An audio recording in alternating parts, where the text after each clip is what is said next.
చూడండి, ఎవరు ఏం చేస్తున్నారు అనేది తెలిసిపోతుంది. ప్రజలు అంతా ఆలోచన పరులు అయిపోయారు. మీరేదో చెప్తే, మీరేదో రౌండ్ టేబుల్ మీటింగ్ పెడితే వినే పరిస్థితి లేరు ఈరోజు. దయచేసి అర్థం చేసుకోండి. మీరు మాట్లాడిన భాష నేను మాట్లాడవచ్చు. నేను బోడబండ బస్తీలో పుట్టినోని, గలీజ్గా మాట్లాడతాను. నేను గలీజ్ అంటే ఇక చచ్చిపోతారు వాళ్ళు ఊరేసుకొని చావాలి, అంత గలీజ్గా మాట్లాడతా. నేను ఎవరిని అయ్యకు భయపడలే. 2014లోనే జనసేన జెండా మోసి ధర్నా చౌక్ మీద 1000 మందితోటి ధర్నా చౌక్ సాధించిన వ్యక్తులం మనం. ఎక్కడ పోయిరా వీళ్ళంతా ఉన్నారు ఆ రోజు ధర్నా చౌక్ దగ్గర? లాఠీ దెబ్బలు, 2000 మంది పోలీస్ బందోబస్తు ఉంటే వాళ్ళని ఛేదించిపోయి ఆ ధర్నా చౌక్ ని ఈ రోజు అదే ధర్నా చౌక్ లా టీఆర్ఎస్ పై ధర్నాలు చేస్తుంది. టీఆర్ఎస్ బ్యాన్ చేస్తే జనసేన అక్కడ ధర్నా చౌక్ ఓపెన్ చేయించింది. ఇది మా చరిత్ర. మేము అన్ని అంశాలలో రాము. ఇంటర్ విద్యార్థుల గురించి రోడ్ల మీద పడ్డోళ్ళం, గంజాయి డ్రగ్స్ మీద ఒక రోజు దీక్ష చేసిన వాళ్ళం. మొన్న పేలగా ఏదైతే ఉగ్రవాదులు దాడి చేస్తే దాని మీద పెద్ద ఎత్తున జనసేన పోరాటం చేసింది. అటువంటి భావాలు ఉన్న పార్టీ మనది. అంతేగాని పనికి మీకు ఎంత దమ్ము ధైర్యం ఉంటే అక్బరుద్దీన్ వయసు ఏమన్నాడు 10 నిమిషాలు ఏంటి చూసుకో. ఏమైందిరా పై శాతగాలే మొలితాడు లేదా మీకు? మొగోలు కాదా? మాట్లాడడానికి రాలే, రౌండ్ టేబుల్ సమావేశం పెట్టడానికి రాలే. ఎందుకంటే అది వేరే రకంగా వెళ్తుంది. మేము ఈరోజు హిందూ ధర్మం గురించి పోరాటం చేస్తున్నాం. మేము నిలబడతాం. ఎక్కడ ఏ గుడిలో ఇబ్బంది అయినా మేము నిలబడతాం. మా జనసేన అధినేత పవన్ కళ్యాణ్ గారితో పాటు మేముంటాం. ఇవాళ భారతదేశం అంతా ఒకటే మాట నడుస్తుంది, అది మీ అందరు తెలుసు. లెఫ్ట్ భావాలు లెఫ్ట్ అయిపోయిన వాళ్ళు మొత్తం దేశం అంతా ఎక్కడ లేరాలిగా అయిపోయింది. లెఫ్ట్ భావాలు ఉన్న లెఫ్ట్కి వెళ్ళిపోయారు. ఈరోజు భారతదేశంలో ఒక ప్రధాని మంత్రి, అదేవిధంగా కేంద్ర హోంశాఖ సహాయ మంత్రులు మాట్లాడితే మీరు ఈయనేదో ఆడు ఉన్నట్టు, ఈయనేదో దాచుకొని విన్నట్టు ఈయన వచ్చి చెప్తాడు. ఈయననే సృష్టిస్తాడు. ఈయననే మాట్లాడిండు నాగేశ్వరరావు గారు, ప్రొఫెసర్ అంటే చాలా. ఈయననే మళ్ళీ విడ్రా అని ఒక ఛానల్లో కూర్చొని చెప్పిండు. విడ్రా అన్నాడు, మళ్ళీ వచ్చి రౌండ్ టేబుల్ సమావేశం పెట్టాడు. ఎక్కడ కూడా జనసేన అధినేత శ్రీ పవన్ కళ్యాణ్ గారు, అదేవిధంగా మా కేంద్ర కార్యాలయం నుంచి లీగల్ ఎక్కడ కూడా ఆయన మీద మేము కేసులు పెట్టలే. ఆయన అంటే ఇష్టపడే చాలా కోట్ల మంది ఉంటారు. ఉంటే వాళ్ళు ఎవరో కేసు లేదని పెట్టిండొచ్చు. అది కూడా మేము పార్టీ నుంచి అఫీషియల్ ఎక్కడైనా పెట్టినామా? వచ్చేసింది ఆంధ్ర పోలీస్ వచ్చేసి. ఆంధ్ర పోలీస్ ఏం తెలంగాణ పోలీస్ ఏంద్రా పోయి? పోలీసే. ఆంధ్ర అయితే, తెలంగాణ అయితే, ఒరిస్సా అయితే, తమిళనాడు అయితే, కర్ణాటక అయితే, జార్ఖండ్ అయితే, జమ్మూ కాశ్మీర్ అయితే. నలుగురు కూర్చొని మాట్లాడితే 4 లక్షల మంది జన సైనికులు. గుర్తుపెట్టుకోండి. మేము ఖాళీ ఉన్నాం అనుకుర్రా? మా పనిలో మేము ఉన్నాము. మేము ఎప్పుడు ఏం చేయాలో మాకు తెలుసు. మీరు జనసేన అధినేత శ్రీ పవన్ కళ్యాణ్ జోలికి రావద్దు. ఇంకోటి, ఆంధ్ర తెలంగాణ అనేది మర్చిపోండి, అయిపోయింది. మేము తెలంగాణ గడ్డ మీద పుట్టిన బిడ్డలం. మేము ఎవరినైనా ఇక్కడ రమ్మని చెప్తాం. ఏ రాష్ట్రం నుంచి అయినా రావచ్చు, ఏ రాష్ట్రం నుంచి అయినా, ఏ ప్రాంతం నుంచి అయినా వచ్చి ఇక్కడ పని చేసుకోవచ్చు, తిరగవచ్చు, మాట్లాడవచ్చు. పార్టీ పెట్టే హక్కు ప్రతి ఒక్కరికి ఉంది. ఇది రాజ్యాంగం కల్పించిన హక్కు. దాన్ని మీరు నేను నలుగురు కూర్చొని మేము డిసైడ్ చేస్తామంటే ఆ రోజులు కావు. 10 ఏళ్ళు ఇదే చెప్పారు. ఉద్యోగాలు, నీళ్లు, నియమాలు, నిధులు అని చెప్పారు. ఎంతమంది ఎంత దోసుకున్నారో తెలుసు మీకు. ఈ రోజు వాళ్ళు నిన్న బాలకసుమని మాట్లాడుతూ ఉద్యమం చేయాలి, ఇట్లా కాదు, ఓ రైలు పట్టాలు కోసేయాలి, ఓ మనం కాలు పెట్టేసాలి ఆఫీసులు, ఓ మనం ఇక జైలు. అరే నీ అమ్మ, 10 ఏళ్ళు ఎక్కడ పోయిందిరా నాయన ఆ స్ఫూర్తి? 10 ఏళ్ళు ఎక్కడ పోయింది ఆ స్ఫూర్తి? 10 ఏళ్ళు నువ్వు ప్రభుత్వంలో ఉన్నావు, ఎమ్మెల్యే ఉన్నావు, ఎంపీ అయినావు, అప్పుడు ఏం గుర్తుకు రాలే. మళ్ళా ఇది కొత్త డ్రామా. దీని వెనుక చాలా మంది రాజకీయానికి రక్తపు ముద్దలు తిని అలవాటు పడ్డ రాబందులు రాజకీయం చేస్తున్నారు. ఇది మీరు అర్థం చేసుకోవాలి. మేము జనసేన సదాగా మేము ఏ మీటింగ్ ఉన్నా మేము సొంత డబ్బులు వేసుకునే పనిచేస్తాం. ఈ రోజు కాదు, 2014 నుంచి పార్టీ పెట్టినప్పటి నుంచి మాకు నేర్పించిన ఘనత అది. ఎక్కడ కూడా రూపాయి కూడా మేము ఏ ఒక్క వ్యక్తి దగ్గర, ఏ ఒక్క కాంట్రాక్టర్ దగ్గర తీసుకోలేదు. ఇది చరిత్ర. మీరు ఎవరన్నా ఉంటే తెలుసుకోండి. ఎందుకు చెప్తున్నా అంటే నేను బలంగా చెప్పే విషయాలు ఇవన్నీ. అదేవిధంగా జనసేన అధినేత శ్రీ పవన్ కళ్యాణ్ గారు తెలంగాణలో అడుగుపెట్టిన తుఫాన్, అది కొట్టుకోబోతారు. తుఫాన్ ఆయన కదిలితే 1,00,000 మంది కదులుతారు. రూపాయి కూడా ఇయ్యం మేము.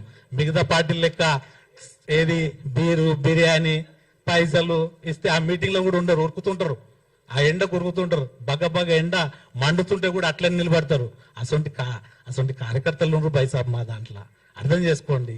ఇది కొత్త తరం రాజకీయం. ఇది మీ లెక్క లత్కోర్ రాజకీయాలు పవన్ కళ్యాణ్ చెయ్యడు, కాదది. అందుకే మేము అందరం అలేనైనాం. ఇంతమంది వరంగల్కి వెళ్ళి నాగేష్, ఇక్కడ చాలా మంది, ఇట్లా చాలా మంది ఉన్నారు. ఎందుకంటే నల్గొండ నుంచి రవీందర్ రావు, మల్కాజ్గిరి నుంచి ఇట్లా చాలా మంది రాజకీయాన్ని చూసి చూసి బెజారైపోయి ఒక కొత్త తరం రాజకీయం గురించి ఎదురు చూసి వచ్చిన వాళ్ళు. మేము నిజంగా చెప్తున్నా, ఓట్లకు కూడా మేము పైసలు ఇవ్వలే, ఓట్లకు కూడా రూపాయి ఇవ్వలే. నాకు 5,000 ఓట్లు పడ్డాయి తాండ్రు నుంచి పోటీ చేస్తే. మొన్న భారతీయ జనతా పార్టీ జనసేన నుంచి అక్కడ కూడా ఎవడు అన్నాడు, ఇదర్ అరే ఓడరా నువ్వు, ఎవడు నువ్వు నన్ను అడగనీకి?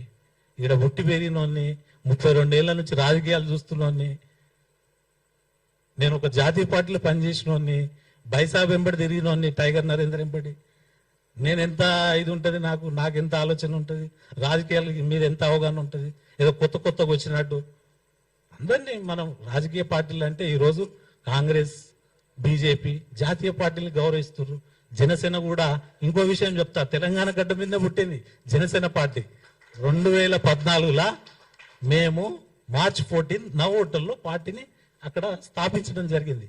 తర్వాత మనకు తెలంగాణ రాష్ట్ర ఆరోగ్య దినోత్సవం జూన్ 2, 2014 అంటే పార్టీ పుట్టి రిజిస్టర్ అయిన తర్వాత ఇక్కడ తెలంగాణ.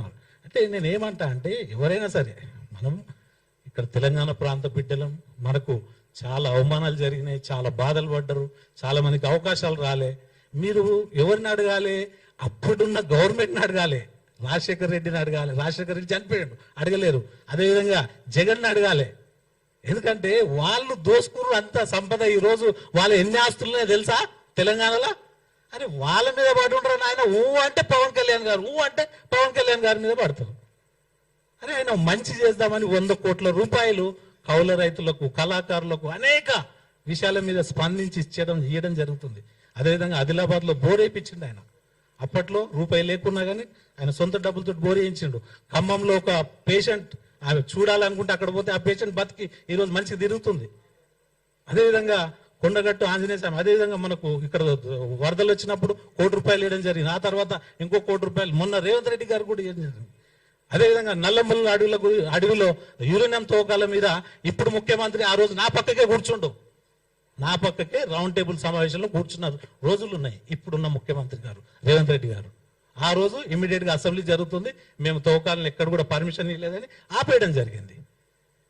అటువంటి అంశాల మీద ఆయన ఫైట్ చేసిండు. ఆయనకు తెలంగాణతో మంచి అనుబంధం ఉంది, సంబంధం ఉంది. అటువంటి వ్యక్తిని ఇంకోటి, మనం తెలంగాణ ఇక్కడ అన్ని రాష్ట్రాల ప్రజలు ఉంటారు, ఇక్కడ అందరూ ఉండే ఇది ఎవరు అయ్యే జాగిరి కాదు ఇది. తెలంగాణ హైదరాబాద్ లో అన్ని, ఇప్పుడు కొంతమంది తమిళనాడు వాళ్ళు ఉన్నారు, ఒరిస్సాలో ఉన్నారు, రాజస్థాన్ వాళ్ళు ఉన్నారు, బై బర్త్ ఎప్పటి నుంచో ఉన్న వాళ్ళు ఉన్నారు ఇక్కడ. అవన్నీ మనం గమనించాలి. అదేవిధంగా ఇటువంటి అంశాల మీద తెలంగాణ, ఆంధ్ర అనే దాన్ని పులి స్టాప్ పెడదాం. ఇప్పటికైనా ఆలోచించండి, తెలంగాణను అభివృద్ధిలో ముందుకు తీసుకెళ్లే ప్రయత్నం చేద్దాం. అక్కడ ఆంధ్రప్రదేశ్ అభివృద్ధిలో వాళ్ళు ముందుకు వెళ్తున్నారు. సో మనం ఏదున్నా కానీ పని చేసుకుంటూ ఏదన్నా సమస్య వచ్చినప్పుడు మంచి గురించి మీరు రౌండ్ టేబుల్ సమావేశాలు పెట్టండి. ఒక వ్యక్తిని తిట్టనికి మీరు ఎక్కడెక్కడికి వెళ్ళి, అందులో ఒక ఆయన డైరెక్ట్ చెప్పిన వ్యక్తి, నేను రాజశేఖర రెడ్డి హయాంలో చైర్మన్గా ఉన్నా అని చెప్పిండు. అది మీరు గమనించాలి. అంటే ఈ ఏ డైరెక్షన్ లో జరుగుతుందో తెలుసు. ఇప్పుడు మా నాయకుడిని మీరు అంటే మేము ఊరుకోవాలనా? ఎంతవరకు ఊరుకోవాలి? వచ్చినవాడు వచ్చినట్టు మాట్లాడుతుంటే. సో నేను ఏమంటా అంటే, ఇటువంటి అంశాలని జాగ్రత్తగా, సున్నితమైన అంశాలు ఇవి, చాలా జాగ్రత్తగా మాట్లాడాలి. ఎవరైనా నువ్వు అరే అంటే చెప్పురా అంటే నేను, అంతేనా? మన తెలంగాణలో ఏమంటాం? ఏమరా అంటే చెప్పురా అంటాం. బైసాబ్ అంటే ఆ చెప్పు బైసాబ్ అంటాం, అంతేనా? ఇదే భాష అందరికీ వర్తిస్తుంది. ఇది మీరు మాట్లాడేటప్పుడు భాష మంచిగా మాట్లాడి, మేము కూడా చాలా మంచిగా మాట్లాడతాం. మీరు ప్రెస్ మీట్ పెట్టి లేనిపోని దాన్ని, అదేవిధంగా డీజీపీ గారికి ఒక విషయం చెప్తున్నా, సివి ఆనంద్ గారికి మీడియా మిత్రుల ద్వారా నేను తెలియజేస్తున్నా, ఇక్కడ ఈ రాష్ట్రంలో మళ్ళా విద్వేషాలు రెచ్చగొట్టి 2 రాష్ట్రాలుగా విడిపోయి ఎవరు వాళ్ళు అభివృద్ధి చెందాలని ఆశిస్తున్నాం మేము. దాంట్లో భాగంగా కొంతమంది కావాలని రాజకీయాలు చేస్తున్నారు. వాళ్ళ మీద మీరు పూర్తి దృష్టి పెడతారని నేను మీడియా ద్వారా తెలియజేస్తున్నా.